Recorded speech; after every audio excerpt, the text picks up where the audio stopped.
시간 생각하는 하나님 말씀은 신약성경 갈라디아 5장 22절에서 24절 말씀입니다.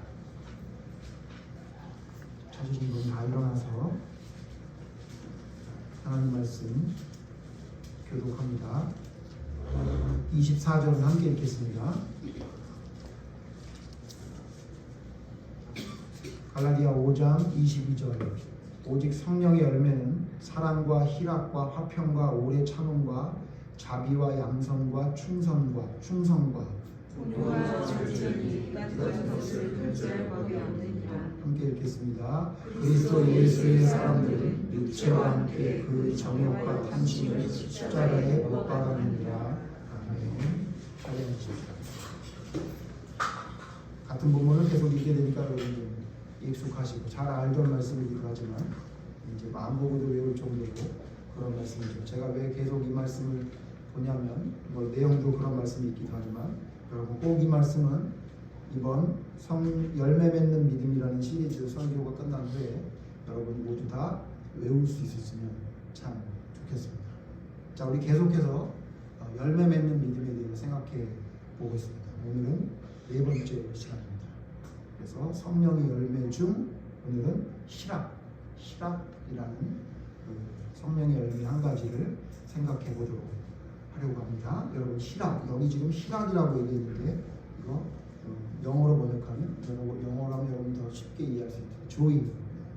그러니까 지금 우리나라 말로 조금 더 쉽게 이야기하면 희락은 기쁨, 즐거움 그걸 말합니다. 그러니까 무슨 얘기냐? 성령의 열매, 그러니까 성령이 함께하는 사람, 성령의 사람이 됐다고 하면 나타나는 현상이 있는데요. 지난주에는 뭐라고 했죠? 사랑이다 이렇게 말씀드렸죠. 그 사랑은 우리가 생각하는 그런 사랑이 아니라 그런 안일한 사랑이나 그런 교만한 사랑이 아니라 하나님께서 말씀하시는 그 온전한 사랑을 이야기한다 이렇게 말씀드렸고요. 그런 사랑이 나타난다는 거죠. 삶 속에 세상 사람처럼 사랑하는 사랑이 아니라 하나님의 온전하신 사랑이 아가페의 사랑이 우리의 삶 속에 드러나게 된다는 거예요. 그게 바로 성령을 받은 열매 맺는 믿음의 사람의 특징이다 이렇게 말하는 거고요. 오늘은 기쁨인데 즐거움인데 이 즐거움이 나타나 기쁨이 나타나 성령을 받은 하나님의 사람은 나타나는 현상 중에 제일 두드러진 것 중에 두 번째 두드러진 특징이 뭐냐? 기뻐요. 제가 가끔씩 말씀드리는데 여러분 삶 속에 기쁜 일이 별로 없다. 이게 무슨 얘기하냐면 어른들도 했던 이 얘기가 아유 이 손주 할아버지들 할머니들 그런 말씀 많이 하시죠. 아유 손주 아니면 기쁠 일이 없다. 아니면 이 갓난 아이 아니면 기쁠 일이 없다. 그런 얘기 많이 하잖아요. 저희는 아이들을 다 키워놨더니 저희 아내는 무슨 얘기를 하냐면 아유 우리 강아지 아니면 기쁠 일이 없다 이렇게 얘기하는 걸 제가 들었어요. 물론 저는 농담일이라 믿습니다. 설마 하나님의 사람이 강아지 말고 기쁜 일이 없을 수 있겠습니까? 여러분 우리 알아야 될 게 뭐냐면 이 말이 굉장히 비성경적이라는 이야기예요. 물론 이게 그냥 웃으라고 한 얘기일 수도 있지만 혹시 여러분 그렇게 생각하고 있다면 완전히 잘못된 얘기입니다. 여러분 성령의 열매, 하나님의 올바른 믿음을 하나님께서 주시는 올바른 믿음을 가진 사람의 두드러진 특징이 뭐냐면 그 사람은 항상 기쁩니다. 근데 여러분 잘 아시는 대로 기쁜 일이 있어서 기쁜 건 누가 못하겠습니까? 그죠? 그런데 사실 세상 사람들이 바라볼 때 기쁘지 않은데 기쁜 사람이 진짜 하나님의 사람이죠. 그래서 여러분 하나님의 사람의 가장 두드러진 특징은 뭐냐면요 항상 기뻐요. 어떤 일이 있어도 기쁠 수 있는 사람이 되는 겁니다. 그게 바로 하나님의 사람인데 이게 다 아시잖아요. 근데 여러분 왜 이게 잘 안 될까요? 그래서 이 기쁨, 희락에 대한 두 가지 아주 중요한 기쁨의 가장 희락의 가장 두 가지 중요한 사실을 우리가 오늘 좀 생각해 보려고 합니다. 이 두 가지 사실을 알게 된다면 우리가 하나님 앞에 올바른 기쁨과 희락이 왜 있지 못하는지에 대한 이유를 알게 되고 그렇게 된다면 여러분이 올바른 하나님의 기쁨을 찾아갈 수 있는 길이 열릴 거라고 생각이 됩니다. 그래서 우리 기쁨에 대한 두 가지 우리가 알아야 될 것을 생각해 보려고 하는데요. 먼저 첫 번째는 뭐냐면요. 기쁨은 모든 사람에게 항상 나타나야 된다는 것입니다. 모든 사람에게 항상. 여기 두 단어에 집중하십시오. 첫 번째 단어는 뭐죠? 모든이라는 단어고요. 단어인데 두 번째는 뭐예요? 항상이란 단어예요. 그러니까 무슨 얘기냐? 하나님을 믿고 따르는 사람은 모든 사람이 기쁘다는 거예요. 좀 더 바꿔 얘기하면 만약에 기쁘지 않다면 그 사람은 하나님의 사람일 수 없어요. 그 다음에요 뭐예요? 항상 나타나야 돼요. 그러니까 나의 삶 속에 기쁜 일이 있을 때만 기쁜 게 아니라 모든 삶 속에 기쁨이 나타나야 된다는 게 바로 성령의 열매인 기쁨, 희락이란 열매를 맺게 되는 사람의 특징이라 얘기합니다. 여러분, 기쁨이 은사입니까? 열매입니까? 다시 잘 생각해 보십시오. 여러분, 기쁨이 은사인 것 같습니까? 열매인 것 같습니까? 뭐 우리 봤잖아요. 열매잖아요. 네. 여러분, 기쁨은 은사가 아니에요. 제가 이 말씀을 왜 드리냐면 이 지금 기쁨은 모든 사람에게 항상 나타나야 되는데 어떤 사람들은 이 기쁨이 은사인 줄 아는 사람이 있어요. 그러니까 무슨 얘기냐? 나에게 무슨 기쁨이란 은사가 와야 내가 기쁠 수 있다 이렇게 생각하는 사람들이 있어요. 근데 여러분, 기쁨은 은사가 아닙니다. 이건 당연한 열매예요. 자, 그러면 은사는 어떠냐면요, 은사는 어떤 특징이 있는지 한번 생각해 볼 건데요. 성경 찾아볼까요? 고린도전서 12장 보시면요, 은사에 대한 이야기가 나오게 되는데 은사를 이야기하다 은사에 대해서 이렇게 말씀하신 성경 말씀이 있어요. 고린도전서 12장 29절 보이세요. 29절. 제가 29절 읽고 여러분이 다 같이 30절 읽겠습니다. 고린도전서 12장 29절. 다 사도이겠느냐? 다 선지자이겠느냐? 다 교사이겠느냐? 다 능력을 행하는 자이겠느냐? 다 명고치는 자를 가진 자이겠느냐? 다 왕을 말하는 자이겠느냐? 다 율법한 자이겠느냐? 12장, 고린도전서 12장은 은사장이라고 부릅니다. 12장, 13장, 14장, 특히 12장, 14장은 은사를 쓴 내용이 많아서 은사장 이렇게 뭐 닉네임이 붙기도 하는데요. 여기 이야기, 은사를 쭉 이야기하다가 은사에 대해서 이야기할 때 이런 말씀이 나와요. 이 말씀 여러분 잘 아시죠? 여러분, 이 말씀에서 뭘 알 수 있는 거죠? 은사는 모든 사람이 똑같이 받는 게 아니에요. 사도라는 은사가 있으면 어떤 사람은 사도고 어떤 사람은 사도가 아닌 거예요. 선지자라는 은사가 있으면 어떤 사람은 선지자고 어떤 사람은 선지자가 아닌 거죠. 또 어떤 사람은 방언을 말하고 어떤 사람은 방언을 말하지 않는 거예요. 그게 뭐라고요? 그게 은사. 그러니까 은사는 하나님이 주시는 선물인데 그 선물은 교회의 필요에 따라 하나님이 어떤 사람에겐 이 은사, 어떤 사람에겐 저 은사를 나눠주기 때문에 은사는 모든 사람이 똑같은 은사를 받는 게 아니에요. 제가 이 말씀을 왜 드리냐면 기쁨을 이렇게 생각하는 사람이 있어요. 기쁨. 성령의 열매인 희락, 기쁨을 이렇게 은사라고 생각하는 사람이 있어요. 그래서 이렇게 얘기하는 사람이 있습니다. 저 사람은 항상 기뻐하는데 너는 왜 기뻐하지 못하니? 그러면 저 사람은 저렇게 성격이 저렇게 생겨 먹었나 보지 이렇게 생각하는 사람이 있어요.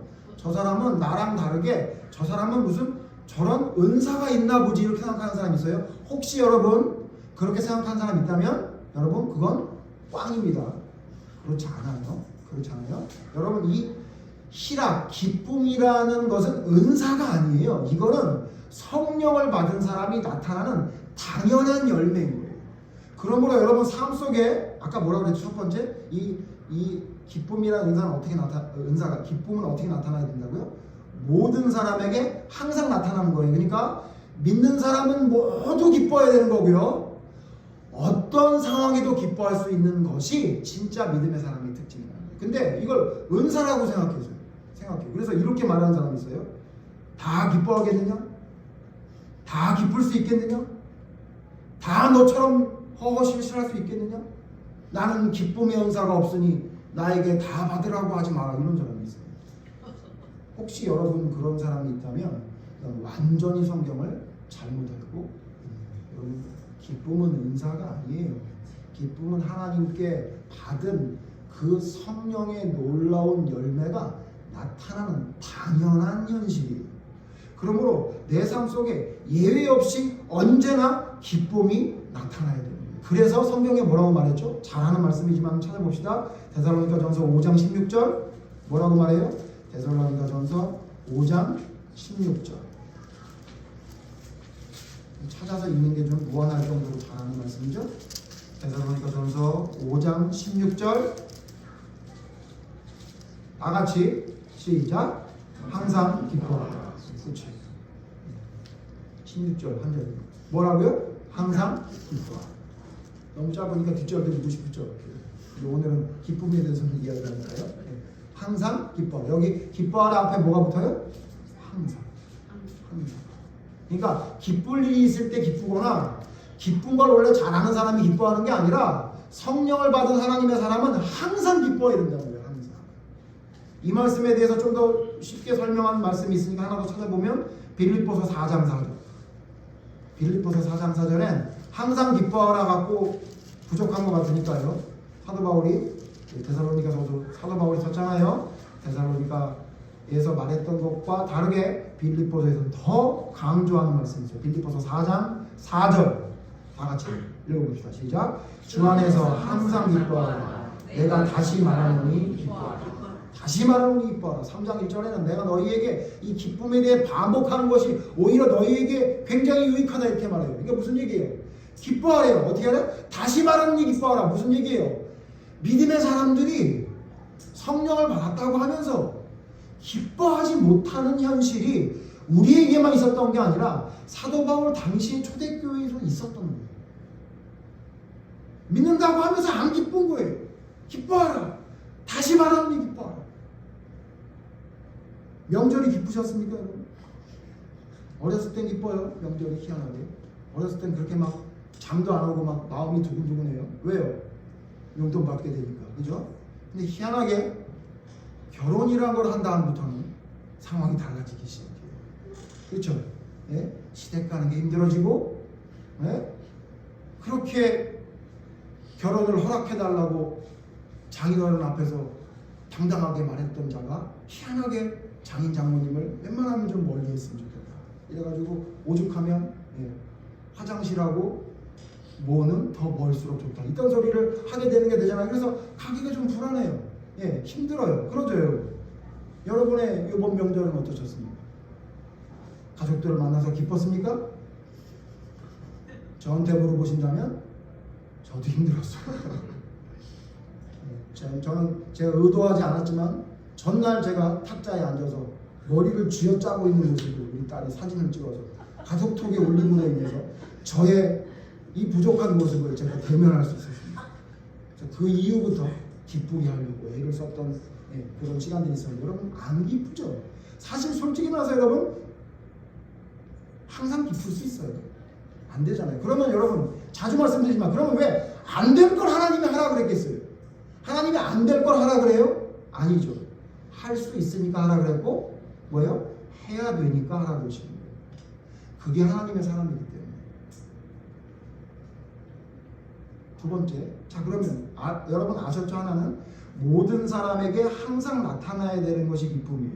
이건 은사가 아니라 당연한 열매라는 걸 여러분 아셨죠? 자 그럼 이게 왜 안 될까요? 첫 번째는 이게 은사가 아니고 하나님이 주시는 당연한 믿음의 결과라는 걸 모르기 때문에 그러기도 하지만 여러분 이 우리의 기쁨이 왜 우리의 삶 속에 열매 맺히지 못하고 마치 은사인 것처럼 가끔 나타나느냐, 어떤 사람에게만 나타나느냐 이유가 있어요. 두 번째 뭐냐면요, 여러분이 아셔야 될 게 뭐냐면 기쁨이 변질되고 오염된다는 걸 알아야 돼요. 그래서 변질과 오염을 막아야 된다는 걸 여러분이 아셔야 돼요. 여러분 기쁨은 변질됩니다. 오염됩니다. 여러분 그걸 아셔야 돼요.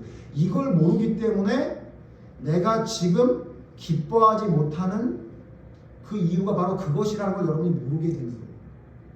무슨 얘기냐? 여러분 우리 기쁨이 오염되고 있어요. 기쁨이 얼마나 오염되냐면 여러분 우리 기쁨이 오염되는 현실을 보면 제가 두 가지 적을 말씀드릴게요. 기쁨이 오염되는 두 가지 적. 그게 뭐냐면요. 첫 번째는 뭐냐면요. 이기적이에요. 이기적. 두 번째는 뭐냐면요. 세속적이에요. 자, 다시 말하면 우리의 기쁨이 왜 오염되느냐? 어떻게 오염됐느냐? 그게 뭐냐면 우리는 굉장히 기쁨이 이기적인 기쁨이 되어버렸고요. 두 번째 뭐냐면요. 세속적인 기쁨이 됐어요. 그렇기 때문에 우리에게 성령의 열매에 나타나는 기쁨이 우리의 삶에 못 나타나게 됩니다. 우리는 이기적이면 이기적일수록 세속적인 사람이 됩니다. 세속적이면 세속적일수록 이기적인 사람이 됩니다. 여러분 세속적인 것과 이기적인 것은 아예 나란히 쌍둥이처럼 같이 맞물려 다니는 겁니다. 그렇기 때문에 이 이기적이고 세속적인 것 하나 어느 것 하나 여러분이 올바른 믿음으로 끊어내지 않으면 우리의 기쁨은 변질되고 오염돼요. 음식을 만들어도 여러분 그 음식이 맛있으려면 변질되면 안 되죠. 예? 아주 맛있게 만든 음식도요 변질되면 못 먹습니다. 여러분 하나님이 우리에게 주신 기쁨은요 놀라울 정도로 맛있는 기쁨이거든요. 근데 이게 왜 우리의 삶 속에 항상 나타나지 못하느냐? 왜 모든 사람에게 이 놀라운 성령의 열매의 기쁨이 나타나지 못하느냐? 이유는 한 가지밖에 없어요. 이게 변질되고 오염되는 거예요. 어떻게? 이기적이고 세속적으로 변화되는 거예요. 성경 하나 찾아보죠. 로마서 12장 15절에 이렇게 말하고 있습니다. 로마서 12장 15절. 로마서 12장 15절. 같이 읽죠. 로마서 12장 15절 시작. 즐거워하는 자들과 함께 즐거워하고 우는 자들과 함께 울라. 예수님은 이 비슷한 말씀하셨죠. 내가 너희에게 피리를 불어도 춤추지 않고 함께 울지 않는다고 얘기했죠. 같은 말 맥락인데 이 말씀 속에서 우리가 발견할 수 있는 게 뭐죠? 기쁨은 공감하는 거예요. 누구랑? 상대방. 그럴 때. 그러니까 즐거운 사람과 함께 즐거워하고 우는 자들과 함께 울 수 있는 게 믿음이거든요. 그러니까 무슨 얘기냐면요. 기쁨이 왜 우리가 문제가 되느냐? 우리가 기쁨이 이기적이 된 이유가 뭐냐면요. 저 사람의 기쁨이 내 기쁨이 안 돼요. 아셔야 될 게 뭐냐면요. 여러분 성경에서 말하는 열매 맺는 진짜 하나님의 기쁨은요. 절대로 이기적이지 않아요. 원래 기쁨은요. 밖에서부터 오는 겁니다. 그게 진짜 기쁨입니다. 그럼 명절에 또 명절 얘기해서 죄송합니다. 명절에 뭐였죠? 사람들하고 막 얘기를 해요. 상대방이 엄청 기쁘다고 재밌다고 막 얘기하는 거에 여러분도 공감이 되시던가요? 안 된 경우 있죠. 저희는 어제 집에서 모였는데 막 사람들이 막 얘기하고 막 웃고 막 그랬었어요. 좋았었어요. 근데 어떤 한 여인이 표정도 없고 말도 안 하고 그러고 있더라고요. 1시간이 지나도 똑같아요. 그 여인이 왜 그랬을까요? 자기는 저 사람이 기쁜 거에 도저히 동조할 수가 없는 겁니다. 저게 왜 기쁜지를 모르는 거예요. 여러분 그렇지 않아요? 여러분 그렇지 않아요? 저희 집에 있을 때도요. 제가 막 기뻐하잖아요. 이번에 축구했잖아요. 막 새벽에 막 그냥 골이 넣었다고 막 난리가 났는데 제가 볼 땐 대한민국에 이 여인 하나밖에 없지 않았는데 저희 집에 사는 여인은 문 닫고 자더라고요. 그리고 골이 넣었다고 소리친다고 시끄럽다고 화를 내더라고요. 그래서 제가 좀 피를 좀 조사해 보려고 해요. 이게 분명히 우리나라 피가 아니니까 다른 나라 피가 있지 않나 이런 생각이 들 정도인데 공감이 안 되죠. 나는 축구로 기쁜데 저 사람은 잠으로 기뻐. 서로 이해가 안 되는 거예요. 왜 잠이 기쁜지 왜 축구가 기쁜지 서로 이해가 안 되죠. 여러분 아셔야 되는 게 뭐냐면요. 우리의 기쁨이 어떻게 됐냐면요. 상대방의 기쁨이 내 기쁨이 돼야 되는 게 원래 성경에서 말하는 기쁨이거든요. 성령의 열매의 기쁨은 내가 좋은 걸 했을 때 기쁜 기쁨이 아니라 상대방이 기쁠 때 내가 기쁜 기쁨이야. 그게 진짜 성경이 말하는 기쁨인데 우리의 기쁨이 오염돼서 어떻게 되냐면 내가 기쁜 게 기쁜 거예요. 상대방이 기쁜 거 내가 기쁘지 않은 거예요. 누구 한 사람을 이야기하는 게 여러분 우리 다 그렇잖아요. 내가 기쁜 게 기쁘지 저 사람이 기쁜데 기뻐요? 누가 그렇게 말하셨어요? 누가 그런 사람이 있냐고. 근데 여러분 다 사실은 여러분의 상대방이 기쁜 것이 여러분의 진짜 기쁨이 여러분에게 있어요. 그게 언제 나타나는지 아세요? 아이를 키워보니까 나타나더라고요. 내가 맛있는 거 내가 먹는 게 제일 기뻤거든요. 근데 여러분 아이를 낳아서 키워보니까 여러분 어떻던가요? 내가 맛있는 걸 먹는 게 기쁘던가요? 아니면 내 자식이 맛있게 먹는 걸 보면 진짜 기쁘던가요? 진짜 희한하게 내가 먹어서 배부른 것보다 내 자식이 맛있는 거 먹고 배부르면 진짜 기쁘지 않던가요? 어느 게 더 기뻤습니까? 물론 내가 맛있는 거 먹어도 기뻤죠. 그럼 기쁘죠 여러분. 먹는 거 안 기쁜 사람이 몇 대입니까? 어때요 여러분? 내가 맛있는 거 먹는 거 기쁜 것보다 내 자식이 맛있는 걸 먹으면서 행복한 게 너무 기쁘지 않았어요? 그랬죠. 그래서 제가 제 딸을 잘못 키웠다고 그러더라고요. 제 딸이 어렸을 때 그렇게 도너스 하나를 먹으면 세상을 다 얻은 것 같은 표정을 짓더라고요. 붕어빵을 입에 물고 걸어가는데 발걸음이 가벼워지는 걸 보니까 제가 마음속으로 뭐라고 했어요? 끝까지 사준다. 끝까지 사주리라. 이렇게 해가지고 계속 먹였더니 이제 나중엔 자기가 살찐 게 그거라고 저한테 뭐라고 그러긴 하는데, 저는요 제가 먹는 것보다 제 아들이 맛있는 걸 먹는 걸 보면요 그게 너무너무 행복하더라고요. 그렇지 않아요? 뭐냐면요 사실 우리에게는요 그런 DNA가 있어요. 어떤 DNA요? 하나님의 형상을 만든 DNA가 있기 때문에 우리가 알아. 뭘 알아요? 내가 기쁜 것보다 상대방을 통해 기쁨을 얻는 것이 더 기쁘다는 걸 우리가 알고 있는데, 문제는 뭐냐면 내가 사랑할 수 있는 사람이 기쁜 것은 나의 기쁨이 될 수 있는데, 내가 별로 사랑하지 않는 사람이 기쁜 거는 꼴 보기 싫은 거예요. 그렇게 변질되어 버려요. 여러분, 기쁨은 내가 기쁜 걸 할 때 기쁜 게 기쁨이 아니에요. 사실은 상대방이 기쁠 때 기쁜 것이 진짜 기쁜 거예요. 제 개인적인 이야기를 잠깐 하면, 저희 어렸을 때 저희 아이들이 어렸을 때 참 제가 그 잘못된 일들을 벌임으로 인해서 사업을 한답시고 했다가 실패가 되는 바람에 정말 어려웠잖아요. 그래서 저희 아이들 어렸을 때 제가 이렇게 생각을 해보니까 우리 아이들은요 김밥 천국만 가면 외식인 줄 알았어요. 김밥 천국을 외식. 거기 가서 김밥 놓고 라면이나 뭐 라볶이 하나 놓고 이렇게 가족이 먹으면, 더군다나 얼마나 또 모자라냐면 4명이 가면 3개만 시켜요. 애들이 작다는 이유로. 사실은 애들이 작다는 이유기도 하지만 돈 때문에 그랬죠. 거기 가서 그렇게 먹으면 우리 아이들이 너무너무 행복한 거예요. 외식하고 왔다고 너무너무 좋아하고 있는 거죠. 얼마나 참 남들이 보기에 한심한 일이겠어요. 그래서 제가 그것 때문에 사실은 뭐 괜찮다, 뭐 그거 많이 먹는 게 무슨 뭐 좋은 일이냐 이렇게 말을 했지만 마음속에 제가 조금 좀 상처가 됐었나 봐요. 그래서 요즘 제가 무슨 일을 벌이냐면 금요일만 되면 이렇게 외식을 해요. 금요일만 되면 우리 딸이 그것 때문에 좀 힘들어하는데, 금요일만 되면 우리 애들한테 금요 예배 드리고 집에 간 다음에 배고프지 않아? 이렇게 물어봐요. 그럼 애들이 안 배고프대요. 어이구 안 배고프고 뭐가 안 배고파. 먹어봐 맛있어. 그리고 제가 사실 요즘 플렉스합니다. 금요일마다 저희 외식합니다. 밖에 나가서 먹든지 아니면 배달을 시켜서 뭘 꼭 먹이는데, 제가 그게 너무너무 좋더라고요. 우리 아이들은 아마 잘 모를 거예요. 왜 아빠가 그러는지. 왜냐면 제가 우리 아이들에게 너무 외식을 못 시켜줬어요. 물론 외식이 좋은 건 아닙니다만, 외식을 하라는 건 아니지만 애들에게 너무 못 사준 게 막 마음에 남으니까 내가 일주일에 한 번씩 얘네들 꼭 뭐 사줘야 되겠다 이런 마음이 들어가지고 아이들하고 뭘 먹거든요. 그때 이렇게 행복해요. 너무너무 행복해요. 애들이 먹는 걸 보면 너무 행복해요.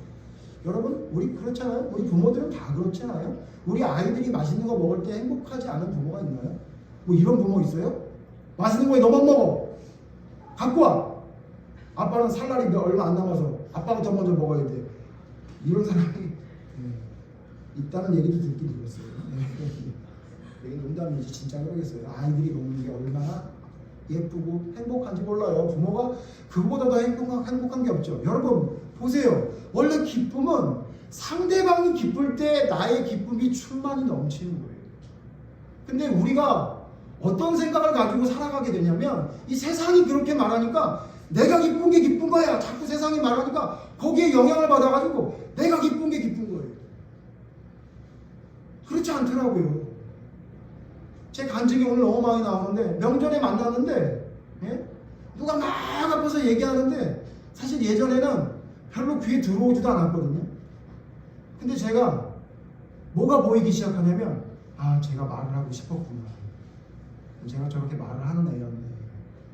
제가 여기 앉아있는 게 그래도 기쁜 마음이 드나 보다. 이런 생각이 드니까 그러니까 제가 기분이 좋더라고요. 그래서 제가 깨달았어요. 아 진짜 기쁨은 나에게서 나오는 게 아니라 상대방에게서 나에게로 들어오는 게 맞는 거구나.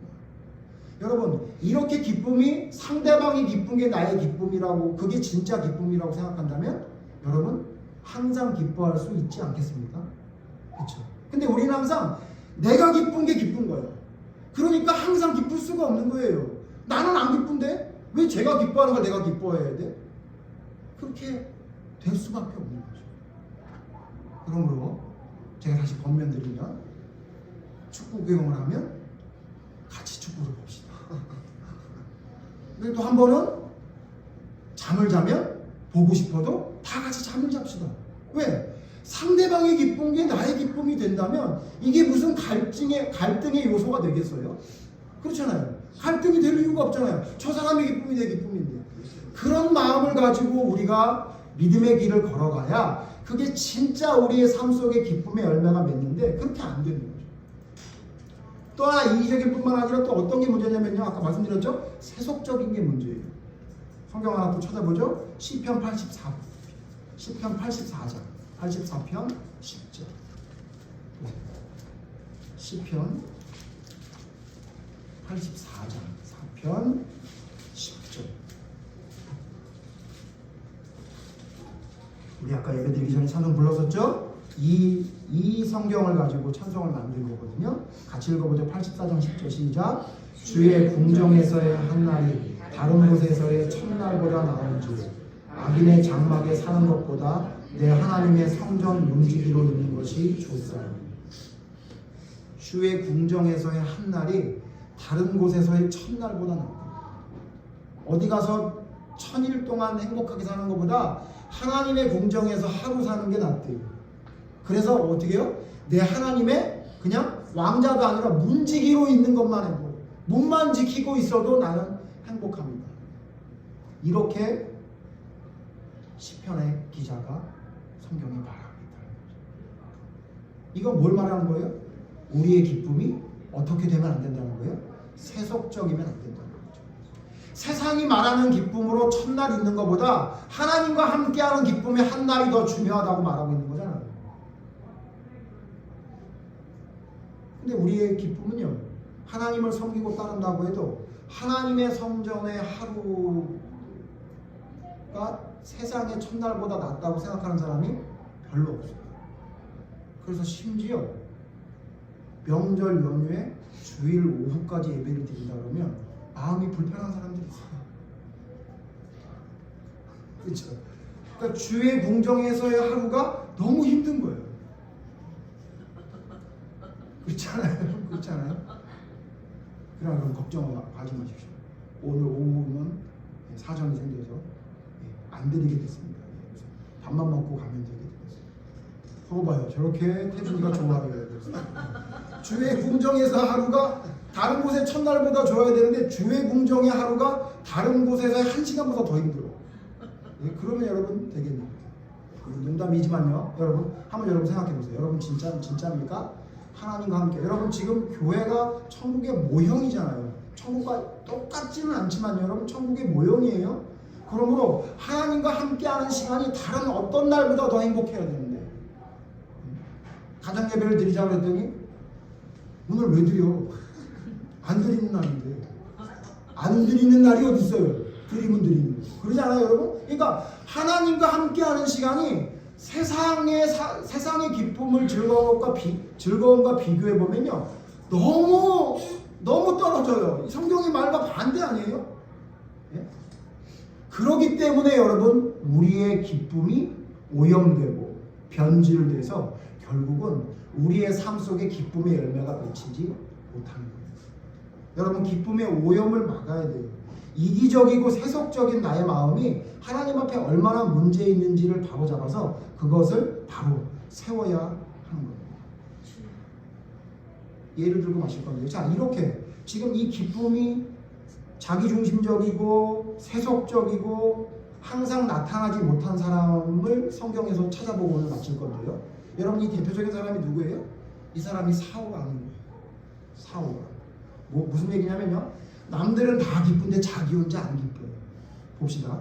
사무엘상 18장 6절 보죠. 사무엘상 18장 6절. 사무엘상서 18장 6절 보면요,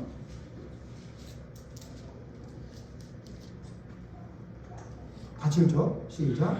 무리가 돌아올 때 곧 다윗이 블레셋 사람을 죽이고 돌아올 때에 여인들이 이스라엘 모든 성읍에서 나와서 노래하며 춤추며 소고와 경세를 가지고 왕 사울을 환영하는데, 자 중요해요.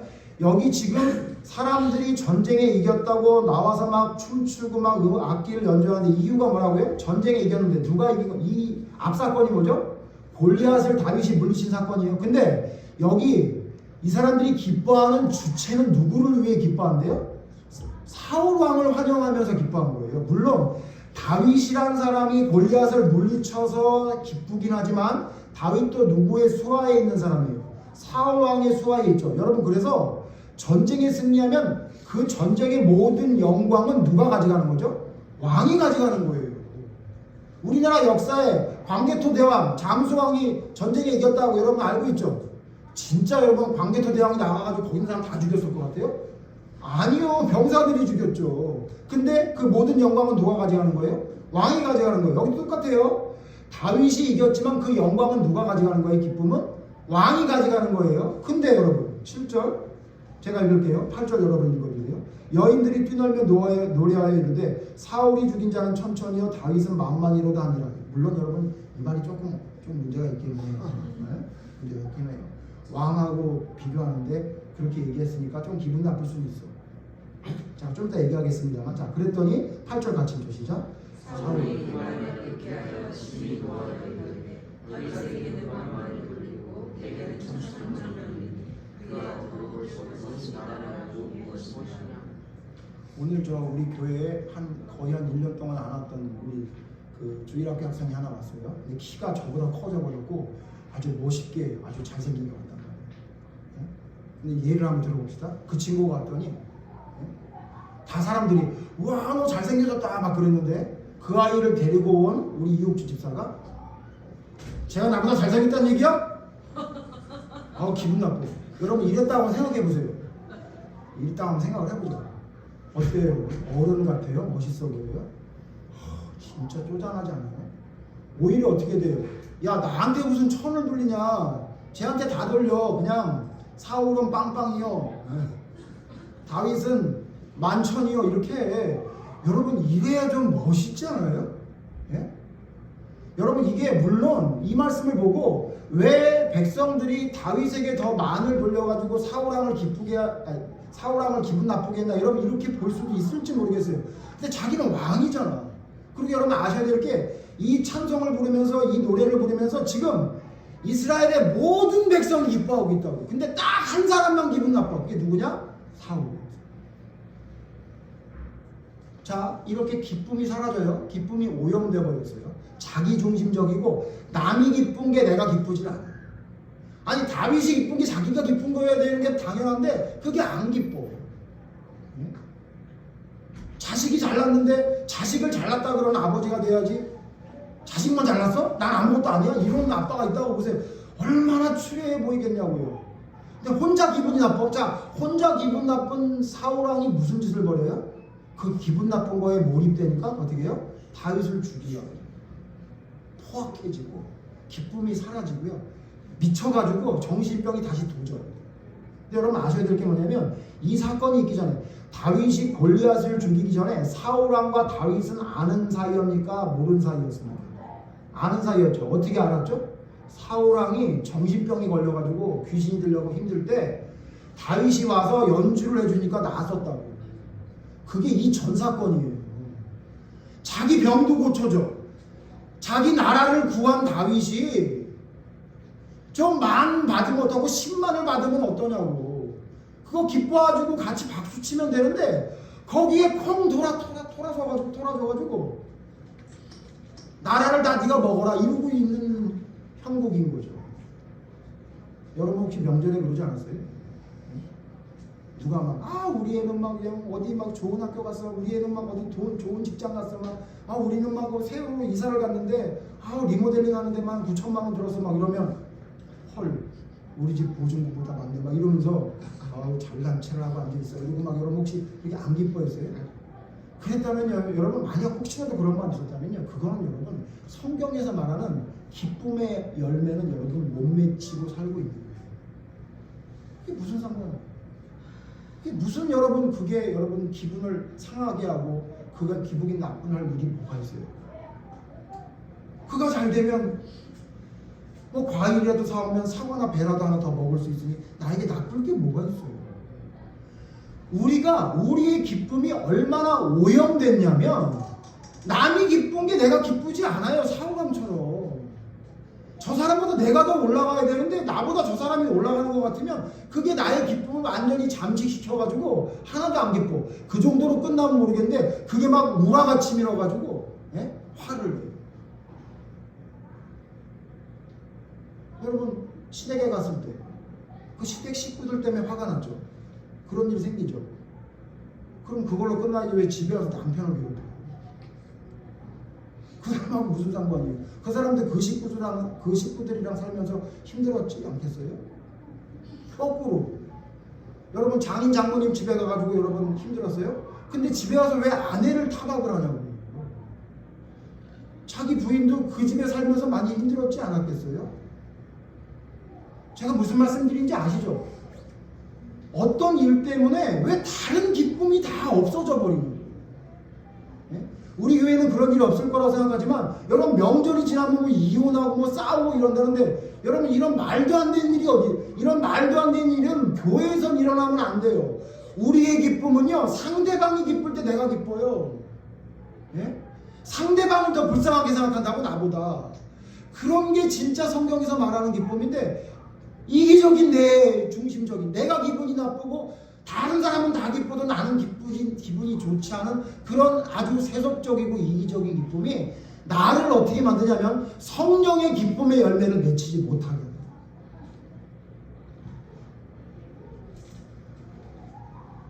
우리 지난주 살펴봤지만 요압 장군이 기쁨이 있었어요? 똑같은 사람이죠. 남들은 다 기쁜데 자기는 안 기쁘다니까요. 전쟁이 이어가지고 상대편 부대장관이 항복하러 왔는데 그럼 백성은 다 기쁜 거야. 전쟁하지 않고 우리가 이겼으니까 막 기뻐해야 되는데 혼자 안 기뻐. 요압이 내 동생을 죽인 놈인데 그리고 아버지를 죽여버려. 아마사가 또 항복하고 오니까 내 자리를 탐할 놈인데 그러고 다 기뻐하는데 혼자 안 기쁜 거예요. 혼자. 압살롬이 대롱대롱 매달렸을 때 모든 백성은 이 전쟁은 끝났다. 그리고 기뻐할 때 끝나긴 뭐가 끝나? 저놈을 죽여야지 끝나는 거지. 그리고 자기가 가서 죽이잖아요. 왜 그래요? 이기적인 기쁨, 세속적인 기쁨에서 요압 장군이 벗어나지 못하는 거예요. 그냥 모든 게 자기중심적이고 모든 게 세속적인 기준이에요. 용서를 왜 해요? 그거는 대단한 사람이나 아브라함이나 무슨 모세 같은 사람이라는 거지. 내가 그 용서를 어떻게 해? 나는 못해. 나는 내 맘대로 할 거야. 난 내가 기쁜 게 기쁘고 난 네가 기쁜 건 안 기뻐. 죽었다 깨나도 나한테 기쁘라고 말하지 마. 여러분 이러지 않아요? 그게 무슨 하나님의 사람이에요? 그게 성경에서 말하는 그 하나님의 사람이 기뻐하는 태도예요. 그게 딱 요압 장군 같고 딱 사울왕 같은 기쁨을 가지고 살아가고 있으니 우리의 삶 속에 성경에서 말하는 성령의 열매의 기쁨, 희락이 나타날 수 있냐고? 없죠. 그러니까 어떤 때 기뻐요? 세속적인 게 채워질 때 기쁘죠.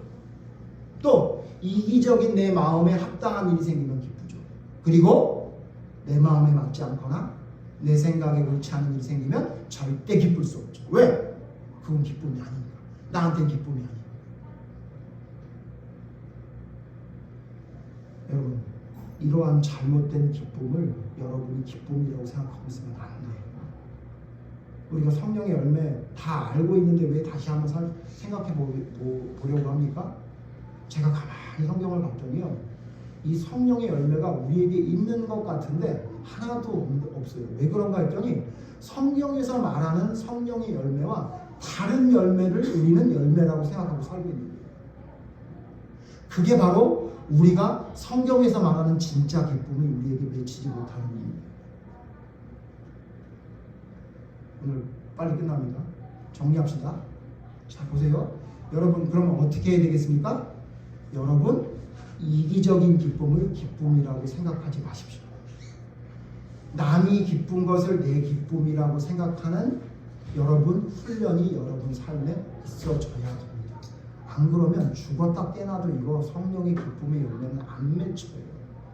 그리고 세속적인 나의 기쁨이 진짜 기쁨이 아니라는 걸 깨달으시고 그것이 아닐 때 더 기쁜 기쁨이 무엇인지를 여러분이 찾을 수 있는 삶을 살아가기 위해 힘써야 됩니다. 그렇지 않으면 이 세속적이고 이기적인 기쁨이 나를 오염시키고 변질시키는 걸 막을 방법이 없어요. 그래서 오늘 성경 말씀으로 다시 돌아가서 말씀 읽고 마치죠.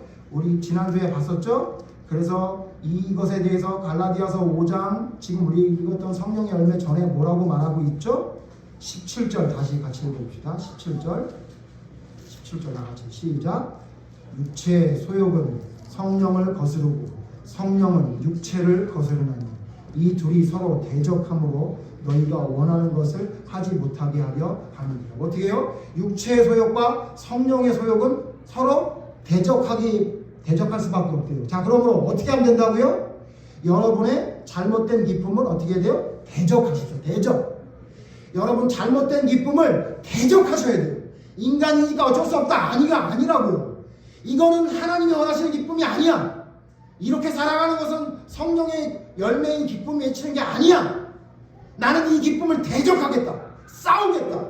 이게 기쁨이 아니라고 선언하고 난 이 기쁨을 기쁨이라고 생각하지 않겠다라고 대적하지 않으면 여러분 절대 여러분 이 기쁨은 여러분에게 열매 맺지 못해요. 싸워야 되는 거예요.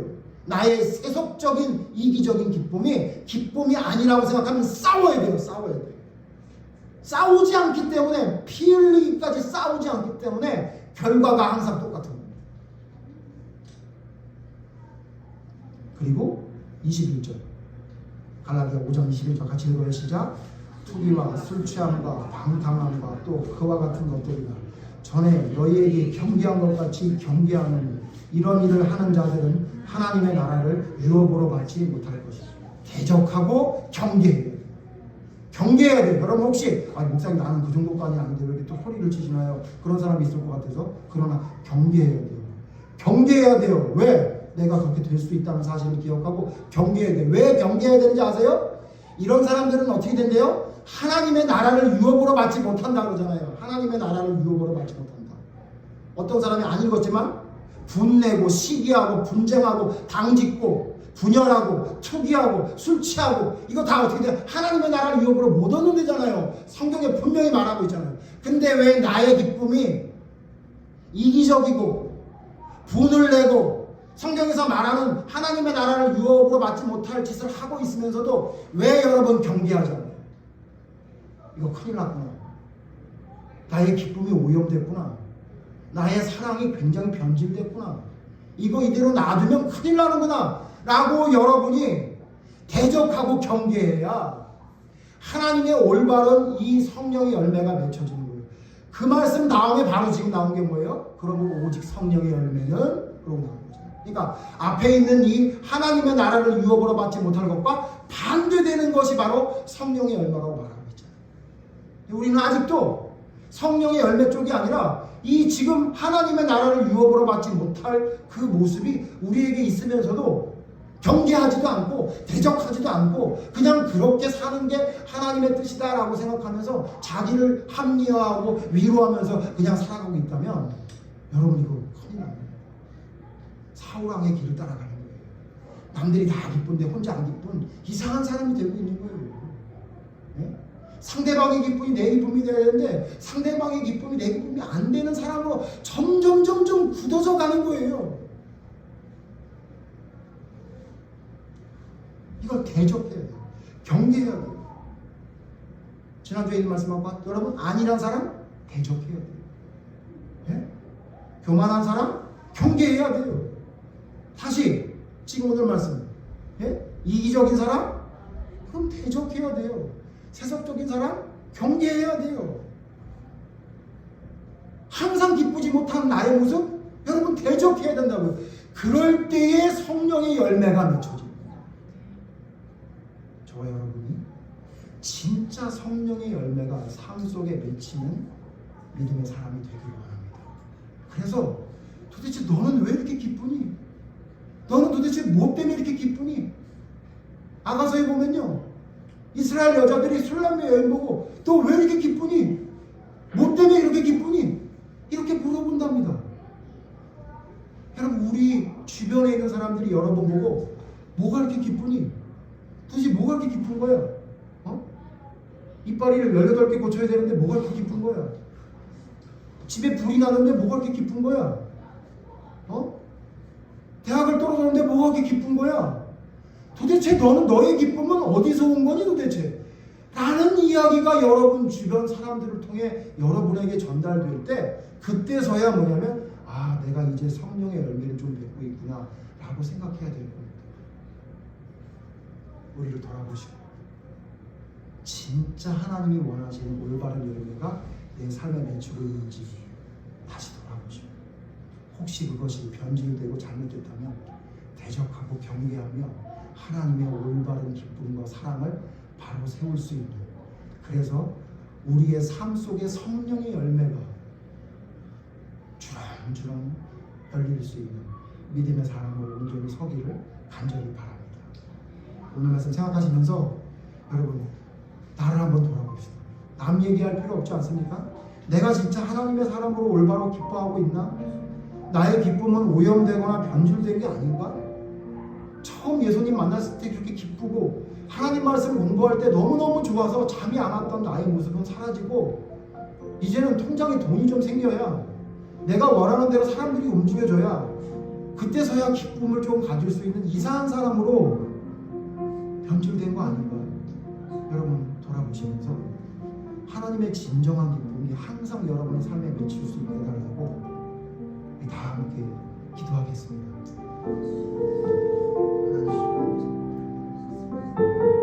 우리를 선택해 주시고 사랑하시는 하나만 가졌어. 우리는 매주의 삶이 기쁠 수밖에 없지만 하나님이 우리를 아무 이유 없이 선택해 주셨다는 그 사랑 하나만 가지고도 우리는 넉넉히 기쁠 수 있는 사람이세요. 하나님 왜 우리는 삶 속에 항상 기뻐하지 못하고 있습니까?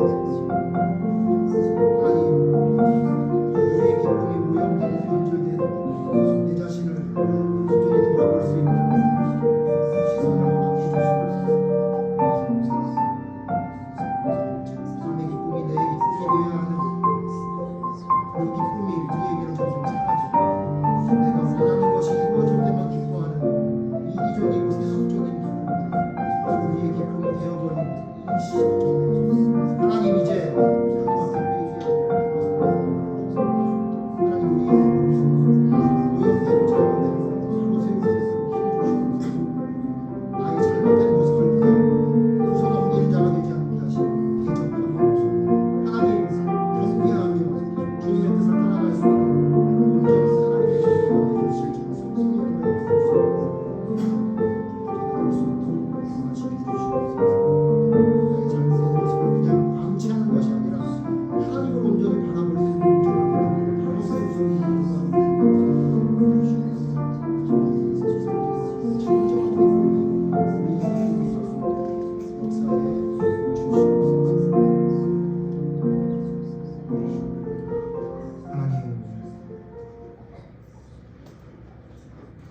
언제부터 우리는 이렇게 변해버린 것일까요? 어린아이가 사탕 하나만 들고도 행복했던 모습처럼 예수님이 나를 구원해 주셨다는 그 구원의 기쁨 하나만 가지고 온 세상이 아름답고 행복했을 때가 있었는데 하나님이 이 땅에 발을 딛고 살아가다 보니 하나님이 그 잘못된 것에 물들고 또 물들고 더러운 것들이 묻어 있음에도 불구하고 씻어내지 못하고 살아가다 결국 하나님 이처럼 변질된 모습으로 살아가고 있는 것은 아닌지 주님 앞에 회개하는 마음으로 하나님 주님 앞에 기도드려 저희들의 잘못된 모든 것들을 주님의 뜻 가운데 바로 세울 수 있는 하나님의 능력이 다시 나타날 수 있는 하나님의 역사가 저희들 삶에 있게 하여 주시옵소서. 이기적이고 세속적인 기쁨이 기쁨의 전부가 아니라는 것을 기억하게 해주시오. 남을 위한 기쁨이 진정한 기쁨이며 하늘을 바라보는 기쁨이 진정한 기쁨임을 잊지 않고 기억하여 주님이 원하시는 올바른 믿음의 열매가 성령의 열매가 우리의 삶 속에 온전히 맺히는 삶을 살아가는 저희가 될 수 있도록 하나님 도와주시옵소서. 성령의 열매, 진정한 진짜 열매가 우리의 삶에 맺힐 수 있도록 우리의 부족한 것과 대적하며 싸울 수 있는 힘을 허락해 주시어서 주님의 놀라운 그 아름다운 열매를 우리의 삶으로 보여줄 수 있는, 삶으로 믿음을 보여줄 수 있는 온전한 믿음의 사람이 모두 될 수 있도록 하나님 허락하여 주시옵소서. 예수님 이름으로 기도드립니다. 아멘.